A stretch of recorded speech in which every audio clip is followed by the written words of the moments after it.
ये हमारा 91 क्लब एक इस प्रकार का क्लब है कि हमने सब जितने भी फ्रेंड्स हैं वो सब 1991 सन 1991 हम लोगों ने साइंस बैच में हम लोग यहाँ गंगापुर सिटी राजकीय उच्च माध्यमिक विद्यालय में हम लोग सब साथ साथ थे, तो उसी को देखते हुए बनाया हुआ है। अब ये चूंकि इस समय कोरोना महामारी जो चल रही है, इसको देखते हुए एक सामाजिक सरोकार के अकॉर्डिंग हमने इस प्रोग्राम में इसको हमारे प्रोग्राम में इसको ऐड किया है। तो हमारे इसकी रीढ़ की हड्डी, हमारे 91 क्लब की रीढ़ की हड्डी मिस्टर डॉक्टर मुकेश कुमार जी गर्ग, ये हमारे आज के होस्ट रहेंगे और वही आपको ये बताएंगे कि कोरोना महामारी से कैसे अपने आप को सकारात्मक और क्रियात्मक रखें, जिससे हम अपने को, अपने परिवार को और अपने रिलेटिव्स को हम बचा सकें। तो मैं ज्यादा आपका समय नहीं लेकर के मैं सीधा चलता हूं डॉक्टर मुकेश जी के पास। आप सभी से रिक्वेस्ट है कि अपने वीडियो को भले ऑन करके रखें आप, लेकिन आपका जो म्यूट है इसको म्यूट ही करके रखें, अनम्यूट न करें। Okay sir, thank you sir. Doctor साहब thank you Viren ji, thank you very much. बहुत शानदार जो है अपने अपने अपने क्लब का, क्लब अपने सबका क्लब का उसका इंट्रोडक्शन और मेरा भी इंट्रोडक्शन आपने बहुत शानदार दिया। मैं जो है आज इस प्रोग्राम में पार्टिसिपेट करने वाले सभी पार्टिसिपेंट्स का बहुत बहुत धन्यवाद देता हूँ कि उन्होंने समय निकालकर और इस मीटिंग को जो है बिल्कुल साकार बनाया है। डेफिनेटली मैं कोई यहाँ लेक्चर देने वाला नहीं हूँ, बहुत सिंपल दो चार जो बातें जो मैंने इस कोविड के दौरान, इस महामारी के दौरान जो मैंने मेरी समझ में आई है, वो बातें मैं आपसे शेयर करना चाहता हूँ।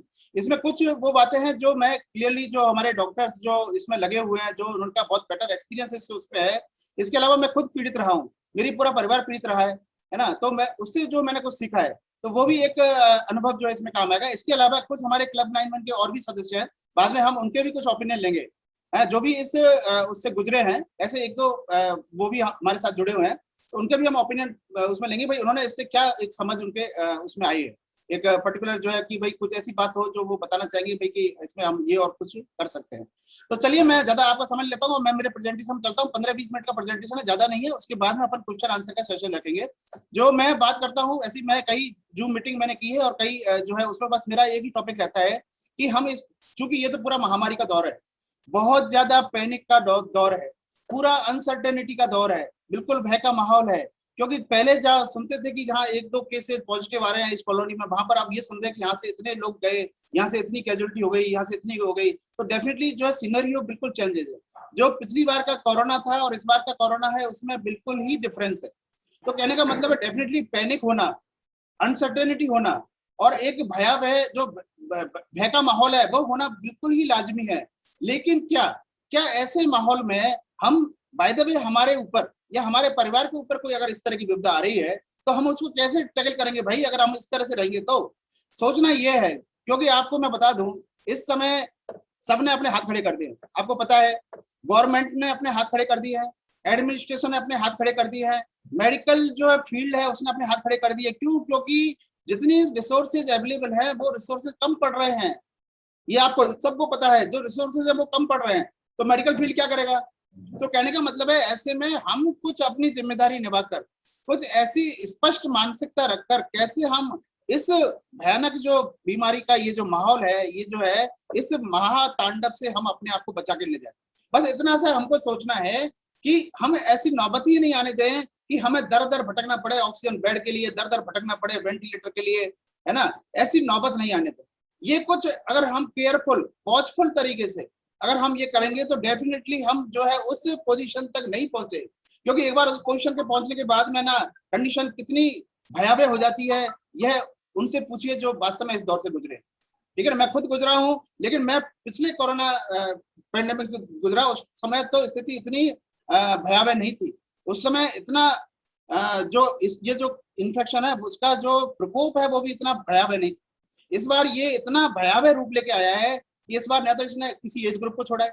अब देखिए जो कैजुअलिटी हो रही है, यंग एज ग्रुप की कितनी कैजुअलिटी हो रही है, तो इसने किसी एज ग्रुप को नहीं छोड़ा। दूसरा, इसका संक्रामक जो दर है 15 गुना ज्यादा है, 15 गुना ज्यादा है। फैमिली में अगर एक को हो गया ना तो 100% पूरी फैमिली पॉजिटिव हो रही है। मेरे तो खुद की जो फैमिली जो मैं देखा है, मेरे जो है इन-लॉज की फैमिली, मेरे क्या नाम है, मेरे सिस्टर्स की फैमिली, वहां पर एक को पॉजिटिव हुआ, आरटीपीसीआर कराया, सब पॉजिटिव।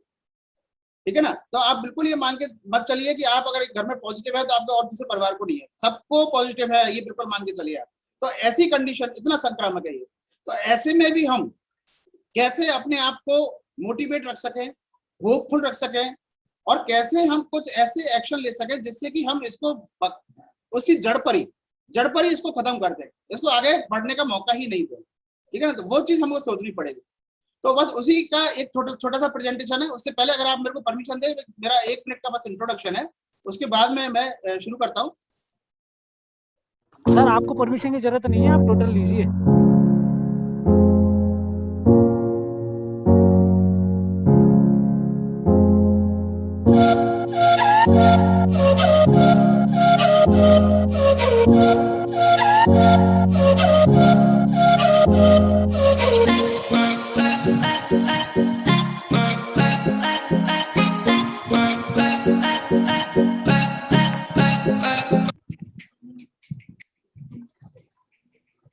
तो यही है, ये समय है कि हमें अपनी होप नहीं छोड़नी है।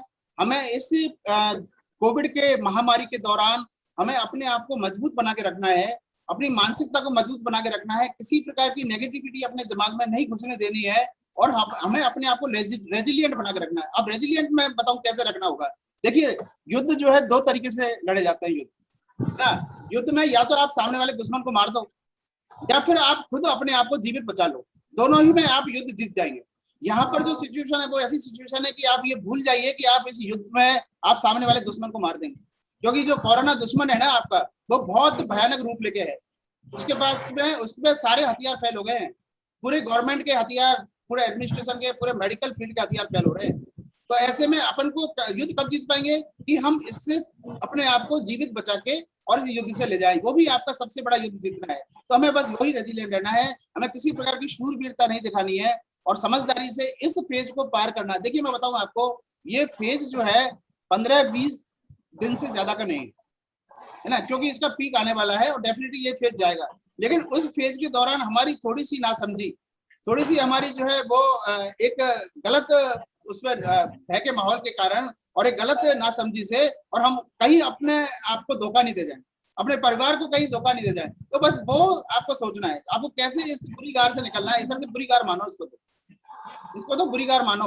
ऐसे मानो जैसे कि आपने अपन जब ड्राइवरी सीखते हैं ना, तो ड्राइवरी में क्या कहा जाता है कि भैया सामने वाला तो जो है ना वो तो मारने आ रहा है आपको, बस अब आपको देखना है कैसे बचना है। तो बस यही मान के चलो, आप सामने वाला है ना वो तो बस आपको मारने आ रहा है, कोरोना तो मारने आ रहा है। और जो कोरोना, जो आपका पड़ोसी या जो भी कोई जो है ना सामने दिख रहा है ना आपको, आप ये मान के चलो उसके कोरोना चिपका हुआ है।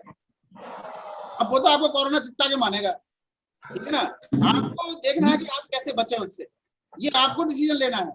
इस टाइम किसी प्रकार की कोई फॉर्मेलिटी, किसी प्रकार का ये सोचना कि यार ये समाज क्या सोचेगा, ये जो है ना कि मैं अगर उसमें उस फला बैठक में नहीं जाऊंगा, तीये की बैठक में नहीं जाऊंगा, उस फलाने के उसके उसमें नहीं जाऊंगा, भैया बिल्कुल समय नहीं है ना। मैं बता रहा हूँ आपको, आपको अपनी जिंदगी बचानी है और अपने परिवार की जिंदगी बचानी है, वो आपकी जिम्मेदारी है इस समय। आप भूल जाइए इसको कि समाज आपको क्या सोचेगा, ठीक है ना। आपने अपने खुद को बचा लिया ना, जो सबसे बड़ी आपने जिम्मेदारी निभाई है इस समय। तो कहने का मतलब है आपको यह सोचना है कि अबे इस समय हमको इस दौर से निकलना, इसलिए ये आपको सोचने का विषय है, ठीक है ना। तो अब ये हम इसी पर हम आगे बात करेंगे। देखिए मैं आपको बताऊं, ये कहा गया है कि कोविड में इस बार सिम्टम्स अलग, कुछ भी अलग नहीं है भैया, यही सिम्टम्स है। प्रॉब्लम कहाँ हो रही है कि हम इन सिम्टम्स को नॉर्मल मान के चल रहे हैं, एक नॉर्मल वायरल सिम्टम्स है, जबकि ऐसा कुछ भी नहीं है। इस समय अगर आपको कोई सिम्टम्स है ना, तो वो कोरोना के अलावा कुछ भी नहीं है, ये मैं आपको बता दूं। आप बिल्कुल भूल जाइए कि आपको कोई वायरल है या कुछ और है, कुछ भी नहीं है भैया, सिर्फ कोरोना है, इसके अलावा कुछ नहीं है। चाहे आपको सिंपल फीवर है, चाहे आपको खांसी है, चाहे आपको बदन में दर्द हो रहा है, चाहे आपको दस्त हो रहे हैं, है ना, आपको जुकाम है, कुछ भी है, इस समय तो सिर्फ कोरोना है। अब अगर कोई डॉक्टर आपको ये कहे कि नहीं आप तेरे को कोरोना नहीं है, तो उसको कह दो भैया प्रूव करके बता दे मेरे को तो कोरोना नहीं है, मैं तो मान लूंगा, मेरे को तो कोरोना का ट्रीटमेंट देना है तुमको, ठीक है ना। मतलब तुमको लेना है कोरोना का ट्रीटमेंट, ये आपको करना पड़ेगा, क्योंकि आप इस समय नकार नहीं सकते, ये सच्चाई से आप नकार नहीं सकते भैया। ये जिन्होंने इस सच्चाई से नकारा है, जिन्होंने 5-7 दिन इस पर टाइम लगा दिया है ना, वो सब जो है वो जो है इसमें धोखा खा गए, ये मैं आपको बिल्कुल बता दूं, ये फैक्ट है। 20-25 दिन में मैंने यही देखा है, जिन्होंने प्रॉपरली टाइमली जो है ना इसको ट्रीटमेंट ले लिया ना, right from the first day, पहले दिन से जिन्होंने ट्रीटमेंट ले लिया ना, वो डेफिनेटली इसमें जो है ना वो उस स्टेज पर नहीं पहुंचे, रिकवर हुए। ये बिल्कुल मेरा फैक्ट है, प्रैक्टिकल है मेरा ये, ठीक है ना। ये तो कम से कम ये मान के चलो 50-60 जनों को तो मैं इसमें गाइड कर चुका हूँ, ठीक है ना ये।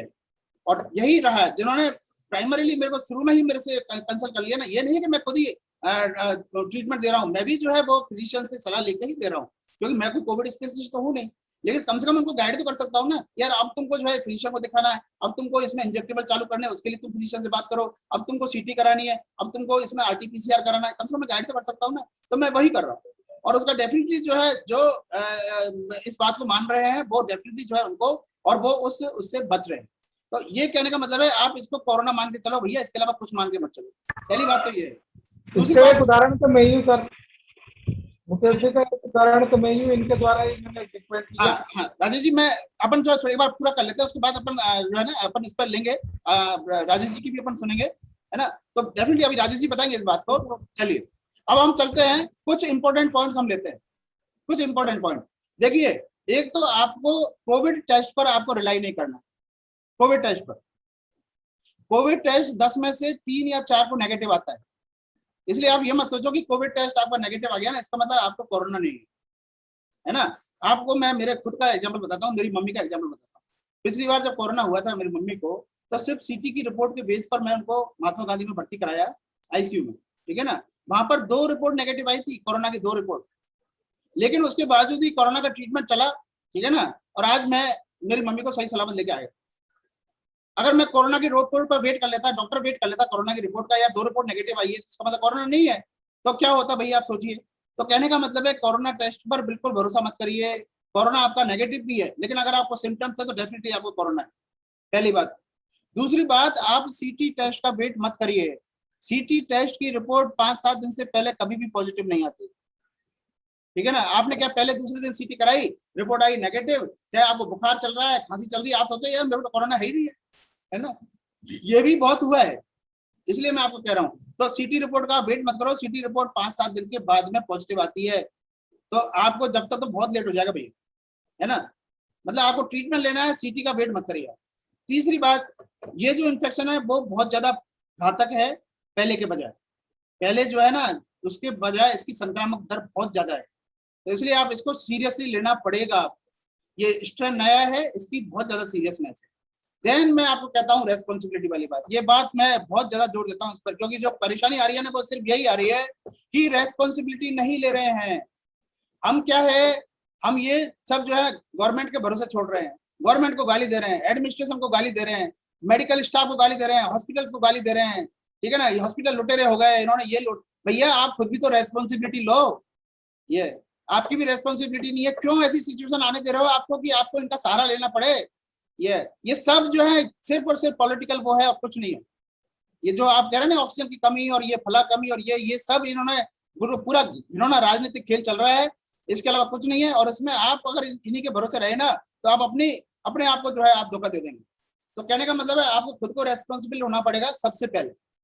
ये मैं आपको सबसे पहले आपको ये कहना चाहूंगा, ये मेरी हाथ मतलब दिल से मेरी आपको जो है वो है रिक्वेस्ट कि आप इस चीज को जरूर माने, आप खुद को रेस्पॉन्सिबल। देखिए आप जब एक कदम आगे आप बढ़ाते हैं ना तो डेफिनेटली 10 कदम आपके साथ में हो जाते हैं, लेकिन आप खुद ही हाथ में हाथ धर के बैठ गए ना, है ना, और आप सोचे कि गवर्नमेंट ही कुछ कर लेगी, प्रशासन ही कुछ कर लेगी, ऐसा कभी नहीं होने वाला। तो आपको रेस्पॉन्सिबिलिटी लेनी है। दूसरा एक जो सबसे बड़ा मिथ है वो मैं बता दूं आपको, सबसे बड़ा मिथ क्या हो रहा है कि हम क्वारंटाइन का जो पीरियड है ना आइसोलेशन का, उसको मान लेते हैं जैसे 5-7 दिन बाद हमने रिपोर्ट कराई है, 8-10 दिन बाद रिपोर्ट कराई है और रिपोर्ट आई नेगेटिव। मैं एक बार प्लीज रिक्वेस्ट करूंगा कि जिन्होंने अपना स्पीकर खोल रखा है वो प्लीज उसको स्पीकर म्यूट कर लें, जिससे कि आवाज में थोड़ा सा इको नहीं हो। हाँ, तो मैं ये कहना चाहूंगा कि जिन्होंने अपने क्वारंटाइन पीरियड को 7-8 दिन के बाद में ही जो अपनी फैमिली से मिलने लग गए, अपने फैमिली वाले और सबसे फ्रेंड से मिलने लग गए, वो भैया बहुत बड़ी गलती कर रहे हैं। इसमें कम से कम जो है 15 से लेकर 20 दिन का समय होता है। आपको क्या होता है कि जब आपकी रिपोर्ट नेगेटिव भी आ जाती है ना, उसके बाद भी जो वायरस शेड करता है ना बॉडी से, वो वायरस आपको तो कोई नुकसान नहीं पहुंचा रहा है, लेकिन वो डेफिनेटली आपके जो कॉन्टेक्ट में आएगा ना दूसरा, उसको वो इन्फेक्ट कर देगा। तो इसलिए मेरा आपको ये विशेष निवेदन है कि आप इस चीज पर बिल्कुल लापरवाही नहीं बरतें, इस चीज पर आप बिल्कुल लापरवाही नहीं बरतें। तो ये हमको एक थोड़ा ध्यान रखना पड़ेगा। अब नेक्स्ट जो आता है वो सबसे बड़ा जो ज्वलंत जो क्वेश्चन आ रहा है वो आ रहा है वैक्सीन का। उस वैक्सीन में जो मेरी समझ है वो थोड़ा सा मैं आपको बताता हूँ। पहले तो ये है कि भैया एक तो ये क्वेश्चन आता है कि कोवैक्सीन और कोविशील्ड दोनों में से कौन सी अच्छी है। दोनों ही वैक्सीन अच्छी है, जो आपको मिल रही है वो लगवा लो, जब आप एलिजिबल हो, जब आप लगवा सकते हैं तब आप लगवा लो, जब आपको टाइम शेड्यूल आपको अलाउ करे कि हाँ अब आपको लगवानी है तब लगवानी है, वो भी मैं बता रहा हूँ कि कब लगवानी है। तो पहली बात तो ये दिमाग से निकाल दीजिए कि कौन सी अच्छी है। दोनों ही वैक्सीन जो है वो इफेक्टिव है, दोनों ही वैक्सीन का ऐसा कोई डाटा नहीं आया कि कौन सी वैक्सीन कौन से ज्यादा इफेक्टिव है, और बिना डाटा के भैया मेडिकल फील्ड में तो कोई बात होती नहीं, ठीक है ना। आप खुद ही जो है प्रिज्यूम कर लो, वो एक अलग बात है ना, खुद ही आप कुछ अपने वो बना लो विचार, या अपना व्हाट्सएप के मैसेजों पर चले जाओ, उन पर चले जाओ, वो सब बकवास है, तो आप उन पर ध्यान नहीं दें। दोनों ही वैक्सीन इफेक्टिव। दूसरी बात, वैक्सीन कब लगवानी है।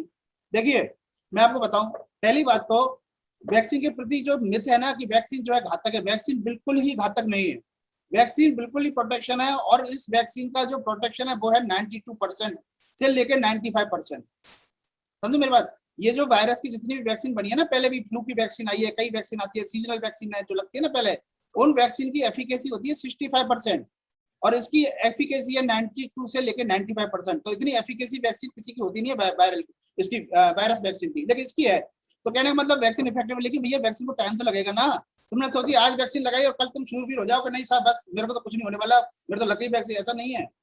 इस वैक्सीन के लगने के 15 से 20 दिन बाद जो है वो इम्यूनिटी बनना शुरू होती है। पहली डोज पर जो इम्यूनिटी बनती है उसको बूस्टर डोज की रिक्वायरमेंट होती है, और वो बूस्टर डोज लगती है 6 से 8 हफ्ते बाद, है ना। पहले ये 4 हफ्ते का था, अब कर दिया 6 से 8 हफ्ते।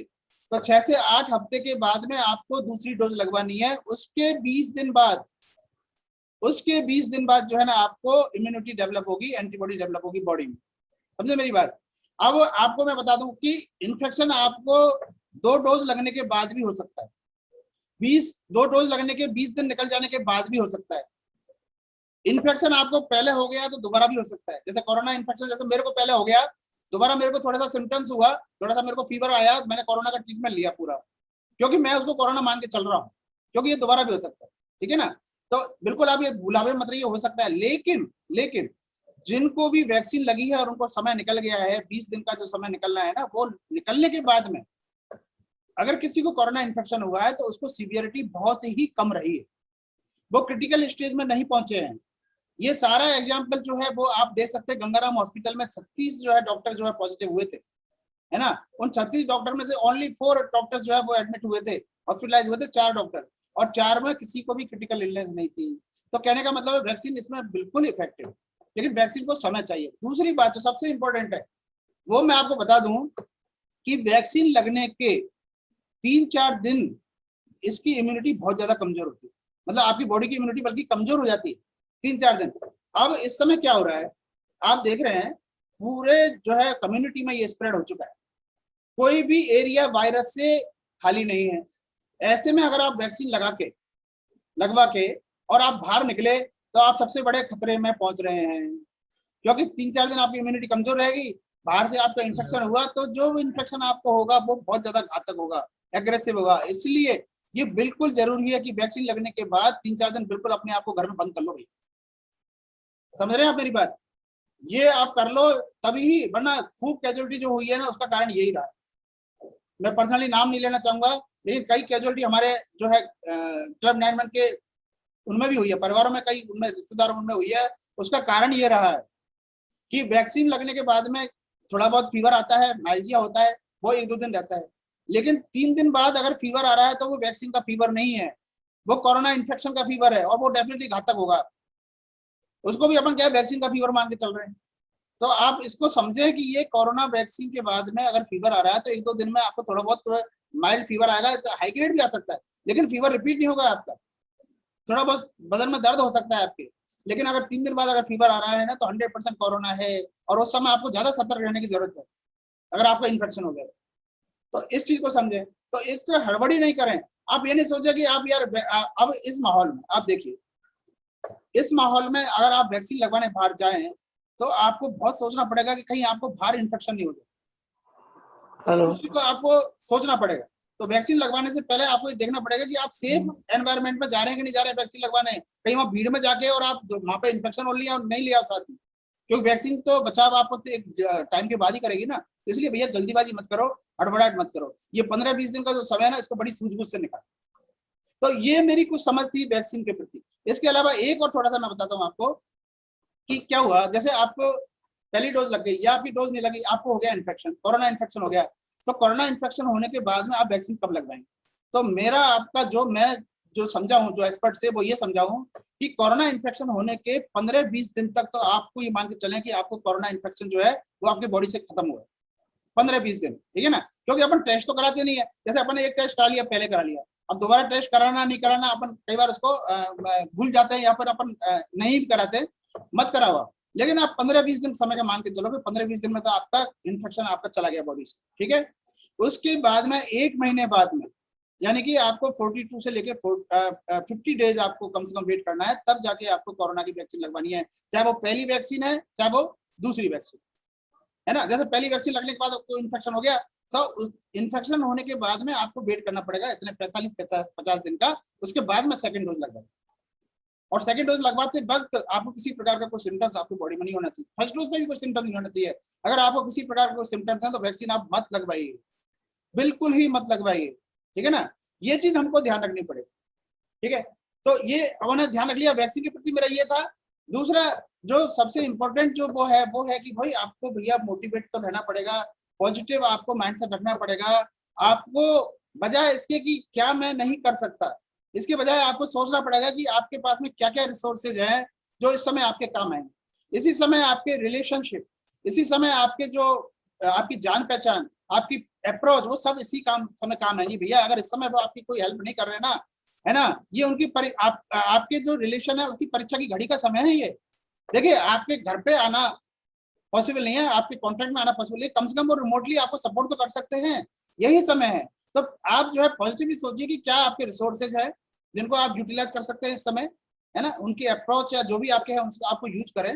और ऐसा कुछ भी नहीं है, देखिए अपन घर पे ये सोच रहे हैं कि यार वहां पर ऑक्सीजन बेड नहीं है, वेंटिलेटर नहीं है, वो नहीं है, वो नहीं है। भैया पहली बात तो ऐसी नौबत नहीं है, दूसरी बात ऐसी नौबत आती है तब भी अपन को हाथ पैर तो मारने हैं। घर पे बैठे बैठे आप सोच ले यार कुछ नहीं हो सकता, अब तो ऐसे भी कई कैजुअलिटी हुई है गंगापुर में, है ना, जो ये सोच के बैठ गए कि भैया वहां तो जयपुर जाएंगे तो जयपुर में तो ये और कोई सवाल ही नहीं है, वहां तो हाल खराब हो रहा है, यह सोच के तो कुछ भी नहीं होने वाला, है ना। दूसरा मैं आपको कह रहा हूँ कि भैया इस समय जो है बहुत जरूरी है कनेक्टेड रहना, अपने फ्रेंड्स के साथ में, अपने रिश्तेदारों के साथ में कनेक्टेड रहना बहुत जरूरी है। तो आप लोगों से कनेक्ट रहिए। अब ये जूम मीटिंग आप देखिए, बिल्कुल ऐसा लगता है कि हम आपस में आमने सामने बात कर रहे नहीं कर रहे हैं। तो टेक्नोलॉजी का इस्तेमाल करिए, आप वीडियो कॉन्फ्रेंस से अपने रिश्तेदारों से जुड़िए, अपने दोस्तों से जुड़िए, उससे डेफिनेटली आपको पॉजिटिविटी का माहौल मिलेगा और आपको पॉजिटिव ही बात करनी है। किसी प्रकार की नेगेटिव न्यूज आपको नहीं स्प्रेड करनी है, आपको सिर्फ हालचाल पूछने हैं और उनको कुछ हेल्प करनी है, एक हेल्पिंग एटीट्यूड से ना, जिससे कि इस संकट के दौर में ये जो पूरी मानवता इस समय संकट के दौर में गुजर रही है ना, वो पूरी मानवता को उसका थोड़ा बहुत उसका अपना कंट्रीब्यूशन उसमें हो। एक मैं आपको कहना चाहूंगा, एक रिक्वेस्ट करना चाहूंगा कि आप ये भैया होर्डिंग वाली जो है ना आदत, इसको छोड़ घर में इकट्ठा करने की। देखिए इस समय आपको पता है भाई आपकी कैपेसिटी है ना, आपकी अप्रोच है, उससे आप घर में जो है आप 10 चीजें इकट्ठी कर लेंगे जो आपको काम नहीं आने वाली, है ना। लेकिन उनको सोचिए जो जिनको जरूरत है एक्चुअल में इसको, उनको वो चीजें नहीं मिल पा रही। तो थोड़ा सा हमें एक वसुधैव कुटुंबकम के उसमें रहते हैं, उसमें भैया थोड़ा सा अपने मानवता के लिए ये जरूर करें कि हम किसी प्रकार का इस तरह का भंडारण घर में नहीं करें। अपनी लग्जरी को 10-15-20 दिन के लिए हम अगर कम कर देंगे तो कुछ फर्क नहीं पड़ने, ये लग्जरी को कम करें, है ना। खाने में हो सकता है हमको थोड़े दिन हमको जो है दाल रोटी से काम चलाना पड़े, तो भैया वो ही कर लो, लेकिन किसी प्रकार की होर्डिंग नहीं करें। क्योंकि होर्डिंग से 2 नुकसान है। देखिए एक तो आप खुद को आपको नुकसान है, जैसे कि आप भीड़ भाड़ वाले मार्केट में जाएंगे खरीदारी करने, है ना, तो आप खुद अपने आप को रिस्क कर रहे हैं, दूसरा दूसरों को रिस्क कर रहे हैं, है ना। तो आप ये थोड़ा सा ध्यान रखें कि आप इस तरह का होर्डिंग वाला और ये पैनिक बाइंग वाला जो है ना वो काम आप नहीं करें, और अकाउंटेबल तो आपको अपने आप को होना है। तीसरी चौथी बात जो मैं आपको कहना चाहूंगा कि इस समय डेफिनेटली जो है आपका धंधा कम हो गया, है ना, धंधा आपका कम है। लेकिन भैया इस समय प्रोडक्टिविटी का टाइम नहीं है, इस समय यह सोचने का समय नहीं है कि यार ये फार्मा वाला मेडिकल वालों की दुकान बढ़िया चल रही है, हॉस्पिटल वालों की दुकान बढ़िया चल रही है, ग्रोसरी वालों की तो बढ़िया चल रही है, मेरी नहीं चल रही। देखिए भैया उनकी बढ़िया चल रही है क्योंकि वो एसेंशियल सर्विसेज है, अगर वो बंद कर देंगे ना तब भी उनको परेशानी होगी। तो आप उसको समझिए, उन चीजों को ऐसे पॉजिटिव वे में सोचिए कि वो अगर चला रहे हैं दुकान तो वो एक तरह से हमें कंट्रीब्यूट कर रहे हैं, हमें एसेंशियल सर्विसेज प्रोवाइड कर रहे हैं।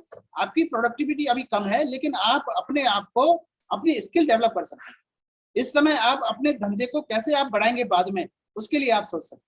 तो इस समय आपका प्रोडक्टिविटी सोचने का नहीं, इस समय हमें सर्वाइवल सोचने का है कि कैसे हमको इससे निकलना है। दूसरा, नेगेटिव न्यूज को किसी भी प्रकार से नेगेटिव न्यूज जो है बिल्कुल ही आप जो है देखना बंद कर दीजिए और स्प्रेड करना बंद कर दीजिए, सोशल मीडिया पे घुमाना बंद कर दीजिए, बिल्कुल ही बंद कर दीजिए, ठीक है ना। ये जो फ्यूनरल की वीडियो दिखा रहे हैं, है ना, ये आंकड़े दिखा रहे हैं, मौत के आंकड़े दिखा रहे हैं, देखिए सच्चाई है कि ये सब कुछ भाई है, पता है हमको, क्योंकि हम खुद भुगत रहे हैं।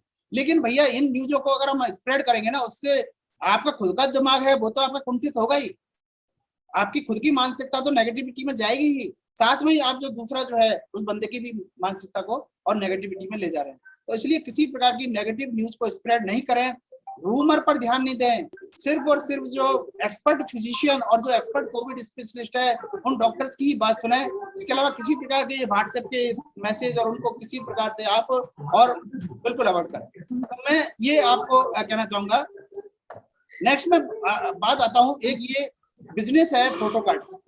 देखिए मैं इसकी बात क्यों करता हूँ, आपको लग रहा होगा कि ये फोटो कार्ड का जो बिजनेस है ये बिजनेस मेरे लिए बिल्कुल नहीं है। मैं आपको बता दूं, मैं किसी प्रकार का कोई प्रोडक्ट सेलिंग का काम नहीं करता, मैं डॉक्टर हूँ भैया, मेरी डॉक्टरी खुद चल रही है, ठीक है ना। ये बिजनेस बनाया है सिर्फ और सिर्फ उन के लिए जिनको ये इस लॉकडाउन के दौरान और उनकी प्रोडक्टिविटी कम हो गई। तो इसमें क्या है, ऑनलाइन सेलिंग के जरिए वो अपनी प्रोडक्टिविटी को बराबर बनाए रखते हैं। यानी कि कहने का मतलब है ये ऑल ओवर इंडिया में ये जो है इसका इंटरेस्ट हो रहा है, ऑल ओवर इंडिया में लोग जुड़ रहे हैं। और वो जुड़ क्यों रहे हैं, क्योंकि ये ऑनलाइन सेलिंग का बहुत बढ़िया साधन है। इससे क्या होगा, आप कैटलॉग बना सकते हैं। एक मिनट, मैं थोड़ा सा रिक्वेस्ट करूंगा, बस 2 मिनट का और मेरा प्रेजेंटेशन है, ज्यादा नहीं है, उसके बाद हम क्वेश्चन आंसर लेते हैं। आप प्लीज अपने स्पीकर को आप म्यूट करें। तो ये कहने का मतलब है आप प्रोडक्ट सेलिंग का काम नहीं करते हैं, आपके परिवार या रिश्तेदार में कोई भी करता हो जो सोच रहा है कि यार मेरा धंधा बिल्कुल बंद हो गया और मुझे चाहिए कि मैं अपने कम से कम अपने कस्टमर को और अपने जो कॉन्टैक्ट्स हैं उनको मैं कम से कम अपने कॉन्टैक्ट्स को मैं ये बता सकूं तो अपने बिजनेस को ऑन कर सके, अपने बिजनेस को ऑनलाइन सेलिंग का कर सके, तो आप उनको ये जरूर बताइए। फोटो कार्ड नाम से ये बिल्कुल फ्री है, किसी प्रकार का कमीशन या डिस्काउंट नहीं है आपको इसमें किसी प्रकार का नहीं है। डेफिनेटली इसमें फीचर्स आएंगे बाद में, पेड फीचर्स आएंगे, जो पेड फीचर्स होंगे वो बाद की बात है, अभी तो ये बिल्कुल फ्री है। और अभी भी इससे आप अपने जो जितने भी कॉन्टैक्ट है उनसे आप जुड़ सकते हैं, घर बैठे आप ऑर्डर ले सकते हैं, घर बैठे आप प्रोडक्ट जो है वो भेज सकते हैं, डिलीवरी कर सकते हैं, अपना कैटलॉग बना सकते हैं, आप इसमें अपने बिजनेस कार्ड बना सकते हैं, अपने इसमें बैनर बना सकते हैं, ऑलरेडी बने हुए हैं जिनको आपको शेयर करना है। और आपको सिर्फ अपने कॉन्टैक्ट्स को बताना है कि भाई मेरी स्टोर भी जो है ऑनलाइन हो गया है, वो जाके फोटो कार्ड में जाके देख सकता है, आपकी दुकान दिखेगी, आपके सारे प्रोडक्ट दिखेंगे, वहां से वो ऑर्डर प्लेस करेगा, आपको ऑर्डर मिलेगा, आपको ऑर्डर लेना है, आपको डायरेक्ट पेमेंट लेना है। फोटो कार्ड का किसी प्रकार का कोई कमीशन इसमें कुछ भी नहीं। तो ये कोरोना की ही देन है, पिछली बार जो कोरोना हुआ था उस टाइम ही ये मेरी उपज थी, मेरी टीम ने इसमें पूरी मेहनत की है। इस समय ये इंडिया का सबसे पॉपुलर ब्रांड बनने जा रहा है, मैं आपको बता दूं इस बात। तो आप भी इससे अछूता नहीं रहे, ठीक है ना, क्योंकि ये गंगापुर का इसमें योगदान है कि मैं गंगापुर से जुड़ा हुआ हूँ। तो इसलिए मैं कहता हूँ कि आप भी जो है ना इसको इसमें कंट्रीब्यूट करें, इसको आप जुड़े और डेफिनेटली आपकी बिजनेस को आप इससे ग्रो करेंगे। तो ये थी बातें। इसके अलावा आप इसी तरह और भी अगर कोई जूम मीटिंग रखना चाहें तो मैं वो जूम मीटिंग के लिए मैं तैयार हूँ। मेरा ये प्रोग्राम मैनेजर है मितेश जी जो अभी जुड़े हुए हैं साथ में, उनका ये नंबर है, आप इनसे कॉन्टेक्ट करके, और अगर आप चाहें किसी ऑर्गेनाइजेशन में इस तरह की मीटिंग हो जिसमें कि हम ये इस महामारी में जो टॉपिक मैं रखता हूँ जो बात करते हैं उस पर हम आपसे जुड़ सकते हैं। तो ये थी। अब मैं सोचता हूँ कि क्वेश्चन आंसर हम लें और हम सबकी जो है उनके सजेशन भी सुने और क्वेश्चन भी हम जो है ना साथ, क्योंकि सजेशन से भी हमको काफी कुछ मिलेगा हमें। थैंक्स। थैंक यू डॉक्टर साहब, थैंक यू डॉक्टर साहब, थैंक यू, बहुत बहुत धन्यवाद आपका। मैं आप सभी पार्टिसिपेट से एक बार रिक्वेस्ट करूंगा कि आपके साइड में जो पार्टिसिपेट पॉइंट है उसके आगे मोर पॉइंट है, मोर ऑप्शन है, उस मोर में ऑप्शन में आप राइज हैंड करके अपना राइज दबा दीजिए, उसके बाद हम आपको एक एक करके बुलाएंगे। तो आपका जिसका भी कोई क्वेश्चन हो वो अपना राइज हैंड करें और उससे फिर आपको प्रश्नांतर के लिए बुलाएंगे। सबसे पहले एके सोनी जी अपना करें। एके मितेश जी एके सोनी जी को अनम्यूट करें। सोनी जी आप खुद ही हाँ सोनी जी बोलो। नमस्कार, आवाज आ गई क्या सर? हाँ बिल्कुल आ रही है, बोलिए बोलिए, आप बोलिए, प्रश्न रखिए आपकी। अभी मैंने क्वेश्चन पुटअप कर लेंगे, जब किसी और का क्वेश्चन ले लीजिए आप, है ना। राजेश जी आप कुछ कहना चाहेंगे? आप राजेश जी कह रहे थे, राजेश जी आप बताइए। हाँ देखिए मेरे भी बुखार आया था पहले दिन, तो पहले दिन से ही मैंने मुकेश जी का ट्रीटमेंट लिया विचार धारा में तो मुझको काफी राहत मिली है। मैं ये कहना चाहूँगा मुकेश जी जो राय दे रहे हैं बिल्कुल सही राय दे रहे हैं, इसको पब्लिक को नहीं अपनाना देखिए, चाहिए। ट्रीटमेंट ऐसा नहीं है राजेश जी के ट्रीटमेंट मैं मेरा खुद का दे रहा हूँ, मैं भी फिजिशियन से कंसल्ट करता हूँ और जो ट्रीटमेंट वो जो बताते हैं वही मैं अलग प्रिस्क्राइब करता हूँ। मैं खुद अपने आप को कोविड स्पेशलिस्ट नहीं मानता, लेकिन मैं एक्चुअली ये कोशिश करता हूँ कि भाई जिसको जैसे है मैं उनको फिजिशियन से डिस्कस करके और उनको वो प्रॉपर गाइडेंस दूँ। तो डेफिनेटली, और मैंने ये खुद ने देखा है कि जो इस तरह से स्ट्रेटजी अपनाते हैं ना, पहले दिन से अपने सिम्टम्स को अगर पहचान लेते हैं ना, तो वो निश्चित ही इसमें फायदा होता है। बस इतनी सी बात है, ठीक है ना। Thank you. मैं अब कहूंगा हेलो, ये Redmi 9 Prime आपके गोविंद जी आप गोविंद जी जो है ये भी बहुत अच्छे ऐसे दौर से गुजरे हैं अभी, तो एक बार गोविंद जी के अपन सजेशन और कुछ भी अगर क्वेश्चन भी है उनका तो अपन लेते हैं उनसे। बिल्कुल गोविंद जी आप आइए, हाँ बताइए। नमस्कार दोस्तों, देखिए जैसा कि अभी कोरोना चल रहा है, मेरी आवाज आ रही है आप सबको? बिल्कुल आ रही है। आ रही है। ये बहुत ही भयानक है, बहुत ही कठिन दौर से हम गुजर रहे हैं और मैं चूंकि भुगतभोगी हूँ, इससे मुझे इसका अच्छी तरह से अनुभव है कि क्या है। पहले हम भी इसको हल्के में रहते थे, लेकिन जब मैंने इसको देखा है वास्तविकता में, तो लगा कि वास्तव में कोरोना बहुत खतरनाक है। मैं सभी से बस यही कहना चाहूँगा कि यदि अपने को थोड़ा सा भी सिम्टम्स दिखते हैं, RT-PCR चेक कराएं।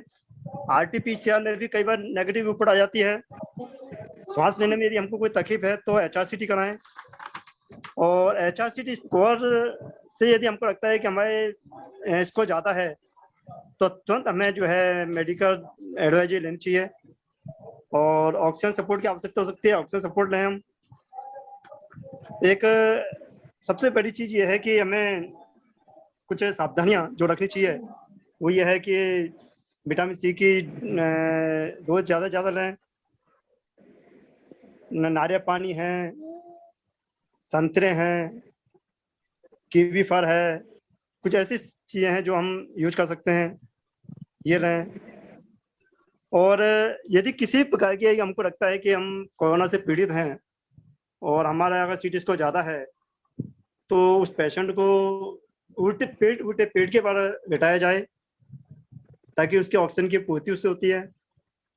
उल्टे पेट के बाहर लेटाने के बाद यदि उसकी पीठ को थपथपा जाए तो और भी ज़्यादा बेहतर है, क्योंकि जिस तरह से मुझे गाइड किया गया था, मैं जयपुर रहा 12 दिन RVHS हॉस्पिटल में, और वहाँ रहने के बाद जिस तरह से मुझे गाइड किया गया कि मुझे क्या करना चाहिए क्या नहीं करना चाहिए, तो वही मैं आपको बता रहा हूँ। बिल्कुल धन्यवाद गोविंद जी, आपने बिल्कुल सही कहा। ये पॉइंट मेरे से भी रह गया। इसमें चेस्ट फिजियोथेरेपी का बहुत बड़ा रोल है, और चेस्ट फिजियोथेरेपी कोई ऐसे नहीं कि आपको फिजियोथेरेपिस्ट की जरूरत है, कुछ भी नहीं है। आपको सिर्फ और सिर्फ अपने मरीज को उल्टा लेटाना है, प्रोन पोजीशन में, जितना प्रोन पोजीशन में उल्टा लेटा के रखेंगे और उनकी पीठ को थपथपाएंगे, उससे डेफिनेटली ऑक्सीजन का सैचुरेशन जो है वो बढ़ता है। तो ये एक प्रूवन वो है जिसको डॉक्टर अपना रहे हैं, और डेफिनेटली हमको जो है इसका भी विशेष ध्यान रखना चाहिए। राधाबाई शर्मा,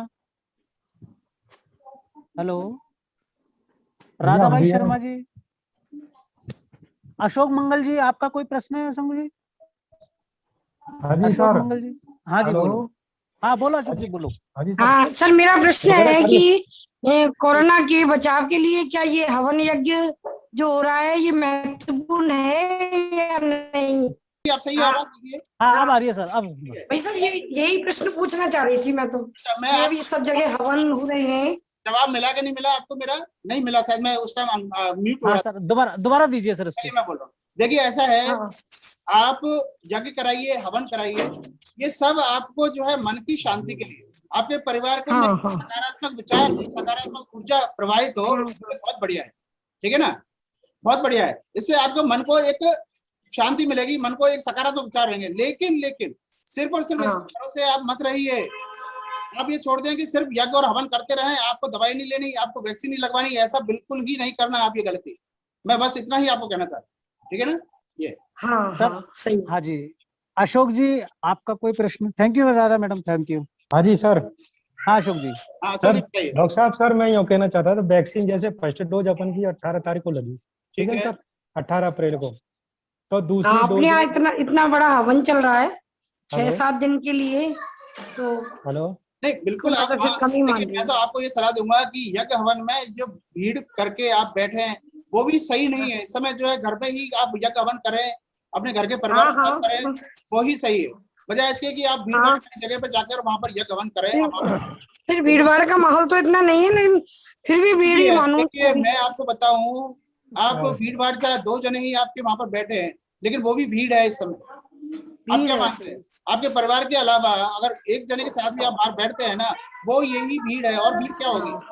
तो कोरोना ये थोड़ी है कि 10 जने होंगे तो ही कोरोना लगेगा आपको, है? कोरोना तो एक आदमी लग सकता है। तो आपको यही है, आप इसको भीड़ ही समझिए, ठीक है? हाँ भीड़ ही होता है। सर मैं ये कहना चाह रहा था। जी बताइए अशोक जी, आप बताइए। सर पहली डोज जैसे 18 तारीख को लगी थी, 18 अप्रैल को, हाँ तो दूसरी डोज लगने के अंतर से 1 महीने मान रहे हैं अपन। अगर 1 महीने में डोज उपलब्ध नहीं हुई तो क्या कितना पीरियड ले सकते हैं? कोई इशू नहीं है, आप 42 दिन तक लगवा सकते हैं, 42 दिन तक। पहली बात 42 सेकंड में अंतर। दूसरी बात आप ये देखना कि एक वैक्सीन जो पहले लगी उसके बीच में आपको कोई इन्फेक्शन या किसी प्रकार कोई सिम्टम्स तो नहीं हुए, वो बहुत देखना जरूरी है सर। अगर सिम्टम्स है तो आप 2 महीने पोस्टपोन कर दीजिए, बिल्कुल, है ना? ठीक सर, हाँ बहुत बहुत धन्यवाद सर। ठीक सर। हेलो, हाँ ब्रह्मानंद बोल रहे हैं। हाँ गुड इवनिंग सर। हाँ गुड इवनिंग ब्रह्मानंद जी, बोलिए। सर मेरे को 1-2 दिन से फीवर है। अच्छा, तो मैंने अपने आप को आइसोलेट कर लिया, घर में ट्रीटमेंट भी चालू कर दिया है। ठीक है। तो आप ये बताइए, तो मैं भी जो ट्रीटमेंट में ले रहा हूँ सर, हाँ वो डॉक्सीसाइक्लिन, एजिथ्रोमाइसिन, ठीक है, ivermectin, vitamin C and zinc ठीक है, एंड टीडीएस ले रहा हूँ मैं, डोलो 650 mg टीडीएस। बिल्कुल बिल्कुल। देखिए बिल्कुल सर सही ट्रीटमेंट आपको चल रहा है, पहली बात तो। अब आपको करना क्या है मैं आपको बताता हूँ। अपन को स्ट्रेटजी ये रखनी है, आपको ऑब्जर्व करना है कि आपको फीवर कितने दिन रहता है। डेली टेम्परेचर जो है थर्मामीटर से मेजर करिए, है ना? और दूसरा आपको सैचुरेशन जो है वो प्रॉपर्ली देखना है आपको, सैचुरेशन, ठीक है? सैचुरेशन देखिए और थर्मामीटर से टेम्परेचर देखिए, ठीक है? आप देखिए कि 3 दिन बाद आपको फीवर रहता है या नहीं रहता है, या आपके सिम्टम्स 3 दिन बाद रहते हैं या नहीं रहते। अगर 3 दिन बाद सिम्टम्स रहते हैं तो आप सैचुरेशन को देखिए, सैचुरेशन डिप तो नहीं कर रहा है। सैचुरेशन अगर 94-96 पे डिप करता है ना, वो अलार्मिंग साइन, ठीक है ना? वो अलार्मिंग साइन। आपको अगर ऐसा होता है परसिस्टेंट सिम्टम्स आपको 5 से 7 दिन रहते हैं तो आपको सीटी करानी है। 5 से 7 दिन अगर सिम्टम्स परसिस्ट रहते हैं, किसी प्रकार की खांसी या बुखार आपको परसिस्ट रहता है, तो 5th और 7th डे पे 5 से 7 दिन के बीच में आपको सीटी करानी है, ठीक है ना? ओके, तो इस तरह से आपको चलना है। अगर फीवर आपको 2 दिन बाद भी अगर परसिस्ट रहता है, आप सुनिए मेरी बात, 2 दिन बाद, तो मैं इसलिए इसको थोड़ा जोर दे रहा हूँ, 2 दिन बाद भी अगर फीवर परसिस्ट रहता है तो आपको अपने ट्रीटमेंट में फिजिशियन से सलाह लेके स्टेरॉइड ऐड करवाना है, ओके, ठीक है ना? हाँ, आप समझ रहे हैं? सर मैं फीवर मेरे को बहुत ज्यादा नहीं है, लेकिन वो हाथ पे टूटते हैं, हाथ पे छोड़ जाते हैं, तो फिर मैं आराम करने लग जाता हूँ। कोरोना पर काम मत करिए, फील बेस पर काम मत करिए भैया, थर्मामीटर से मेजर करिए, वही बताएगा आपको। फील पर नहीं कि मेरे को फील हो रहा है कि नहीं हो रहा है, उससे कोई फर्क नहीं पड़ेगा, ठीक है ना? थर्मामीटर से मेजर करके देखिए। मोहन टोडवाल जी आपका प्रश्न मुझे पूछ रहे हैं। बताइए, इसके बाद में मैं वैक्सीनेशन कब करवा सकता हूँ? कम से कम आपको 15-20 दिन तो ये निकल जाएंगे, उसके बाद में आपको 1 हफ्ते 6 हफ्ते और आपको वेट करना है, यानी कि आपको 45-50 दिन बाद फर्स्ट वैक्सीनेशन। बिल्कुल 45-50 डे कम से। ठीक है सर, ठीक। मोहन टोडवाल जी आपका कोई प्रश्न? हाँ जी सर, बोलिए। हाँ जी डॉक्टर साहब। हाँ जी, नमस्कार जी, नमस्कार जी। सर पहला ही क्वेश्चन है कि मेरा वैक्सीन डोज लगा था पहला 3 अप्रैल को, ठीक है, 2 अप्रैल को लगा, 2 अप्रैल को सॉरी। अब मैं सेकंड डोज 3 मई को लगवा चुका हूँ। हाँ, उन्होंने धारणा ये बोलते हैं कि डोज लगने के बाद फीवर आना चाहिए था, ठीक है? फर्स्ट डोज में मुझे फीवर आया था, ऐसा कुछ भी नहीं डोज में है। मुझे फीवर आया था जी, और सेकंड डोज पे कोई रिएक्ट नहीं हुआ। ऐसा बिल्कुल ही आप ये मिथ है सब कि आपको आना ही है या नहीं आना है, कुछ भी नहीं है ऐसा जी। सिम्टम्स सिर्फ और सिर्फ 3% में दिखते हैं, बहुत माइल्ड सिम्टम्स, ठीक है ना? तो पहली पर आया, दूसरी पर नहीं आया, कोई फर्क नहीं पड़ता, बिल्कुल आप उसको इग्नोर कर दीजिए, ठीक है ना? इग्नोर कर दे सर। जी। राधा बहन जी आप अपने आप को अनम्यूट कीजिए जरा। हाँ जी, वैक्सीन सक्सेस है अपना। सर वैक्सीन मैडम, हाँ राधा मैडम अपने आप को अनम्यूट कीजिए आप। नहीं, आवाज आ रही है इनकी। हाँ बताइए। हाँ वैक्सीन सक्सेस है अपना। मेरे बच्चे के भी कल वैक्सीन लगाया, उसको बुखार आ रहा है। कोई दिक्कत की बात तो नहीं है ना? नहीं तो आपने वैक्सीन के बाद ही बुखार आया है ना? नहीं, मेरे तो दोनों डोज लगी, उसमें तो कुछ नहीं हुआ मुझे तो। नहीं कोई नहीं, ऐसा कुछ मैं आपको कह रहा हूँ ना, 3% में ये सभी कोई भी आ सकता है ना, ऐसा कुछ भी नहीं है। और उसको एक फीवर आया है, आप ऑब्जर्व करो, अभी तो पैरासीटामोल हाँ, दे दो। कल लगवाया था, आज आया है, हल्का हाथ पैर टूट रहा कोई बात उसके। नहीं, कोई दिक्कत नहीं है, आप उसको ऑब्जर्व करो, 2-3 दिन बाद तो बुखार नहीं आ रहा है वो देख लिया, ठीक है ना, वो देखना है। लेकिन अब इसको बिल्कुल प्रोटेक्ट रखो, आप उसको बिल्कुल आपको बाहर नहीं निकालने देना है, उसको बिल्कुल ही आप घर पे हाँ रखो, नहीं, अंदर ही है वो, ठीक है ना, ये चीज ध्यान रखो। अंदर ही है। कल तो बाहर चले, आज तो सुबह से अंदर ही है। हाँ कहीं बस नहीं ये गया। अपन को ये ध्यान रखना बिल्कुल, है ना। एज तो उसकी 30 साल है वैसे।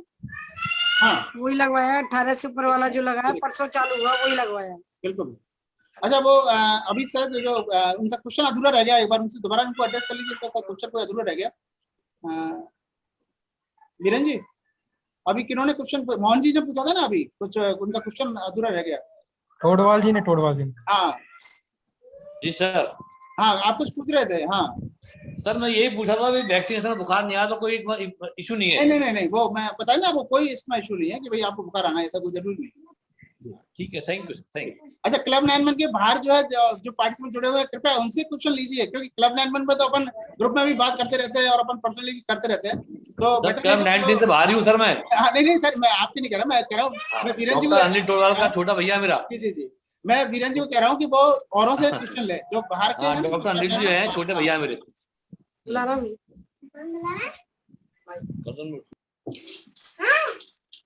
मेरे बात जाएगी। हाँ धीरज जी कैसे हैं? सर जी नमस्कार। नमस्कार। सर ये मैं पूछना चाह रहा था मोहित जी। हाँ बताइए। कि जैसे मैंने पहली डोज लगवा ली, मुझे अभी 1 महीने के आसपास हुआ है। अब सेकंड डोज मुझे लगवानी है, तो इसके लिए मतलब 8-10 दिन का वेट करूं या फिर 1 महीने बाद लगवाऊं? वैसे भी क्या 6 to 8 वीक्स का रख दिया है, 6 to 8 वीक्स। अभी आप जल्दीबाजी नहीं करें, बिल्कुल लगवा लेना, कोई इशू नहीं। अच्छा ना अभी किसी बीच में कोई सिम्टम्स तो नहीं हुआ ना, कोई बुखार वगैरह तो नहीं है? नहीं कुछ नहीं है, बिल्कुल फिर कोई इशू नहीं। और किसी का कोई क्वेश्चन है तो आप लीजिए वीरेन जी। हाँ सर बस यही पूछना था मुझे खाली। वीरेन जी आपकी आवाज नहीं आ रही, वीरेन जी कुछ कह रहे होंगे लेकिन नहीं, मेरी आवाज आ रही होगी सर, आवाज आ रही होगी सर। नहीं आपकी आ रही है, नहीं वो वीरेन जी को मैं बोल रहा था। अच्छा वीरेन जी आवाज नहीं आ रही है आपकी। मैंग जी आप कुछ कहना चाहेंगे? मैंग जी भी हमारे साथ जुड़े हुए हैं। हेलो।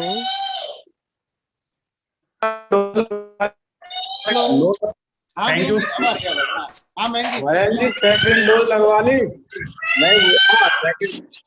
सेकंड डोज लग गई, बिल्कुल बहुत बढ़िया, अच्छा है।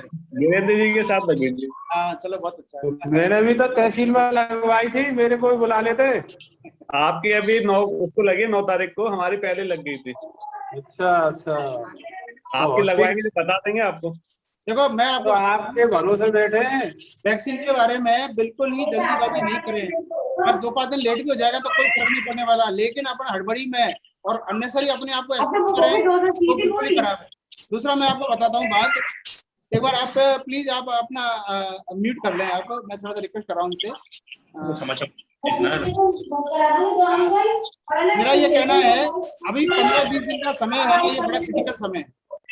15-20 दिन का समय जो है बड़ा क्रिटिकल समय है, इस समय को आप निकाल दीजिए, इस समय को आप निकाल दीजिए एक बार।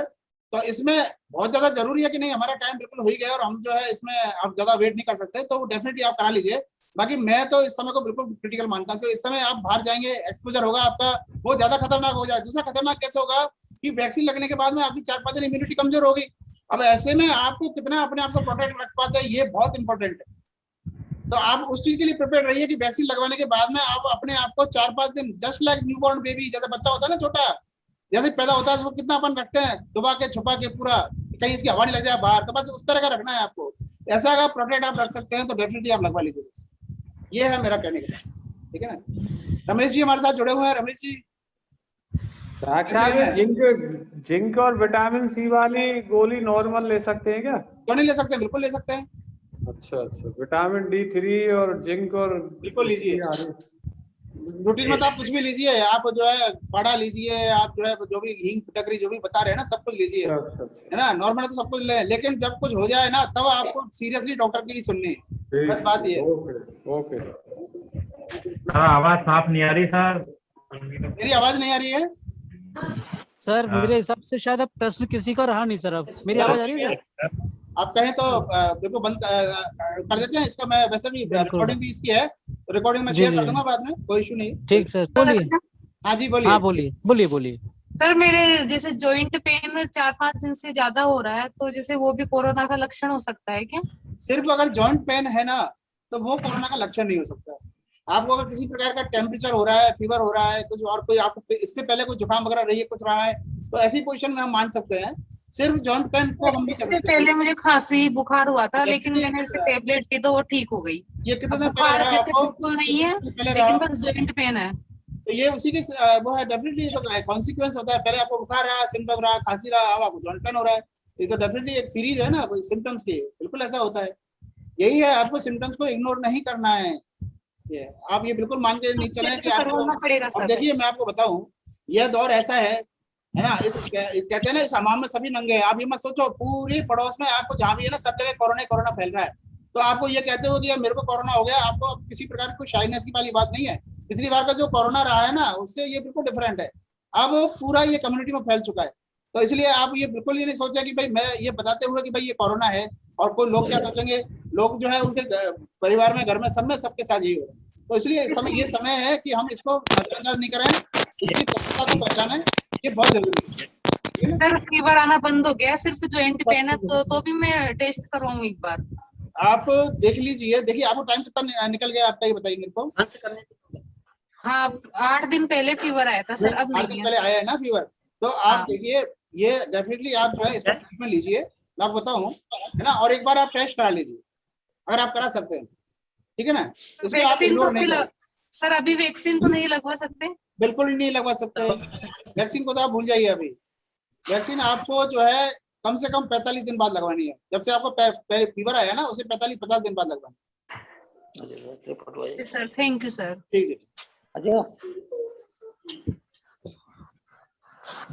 और हाँ कोई सर नहीं? मेरे हाँ सर कोई नहीं है सर अब मेरे हिसाब से चलो कर देते हैं किसी का राय। recording। हाँ जी सर, थैंक यू सभी का सर, बहुत बहुत धन्यवाद। Thank you sir. बहुत बहुत धन्यवाद। सभी participant को बहुत अच्छा एक्टिवली पार्टिसिपेट किया क्लब 9 का पूरा सबको धन्यवाद। सबने जो है अच्छा, पार्टिसिपेंट भी काफी अच्छे रहे, और मैं इसकी रिकॉर्डिंग भी जो है मैं आप सबको शेयर करता हूँ। Thank you very much. धन्यवाद सर। Thank you sir. धन्यवाद सर। धन्यवाद सर, धन्यवाद। वीरेंद्र जी को भी धन्यवाद।